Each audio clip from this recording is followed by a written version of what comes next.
ఈ బాలుడు టేబుల్ మీద 2 కప్పులతో ఒక ఆట ఆడుతున్నాడు.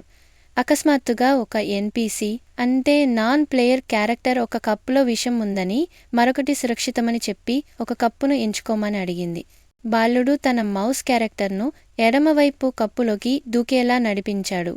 కానీ మౌస్ వెంటనే చనిపోయింది. నిరాశతో బాలుడు ఆటలో ఓడిపోయాడని అర్థమైంది. కానీ అతనికి మరో అవకాశం ఉందని తెలిసింది. ఈసారి అతను మౌస్ను కుడివైపు కప్పులోకి దూకేలా చేశాడు. కానీ అదే జరిగింది.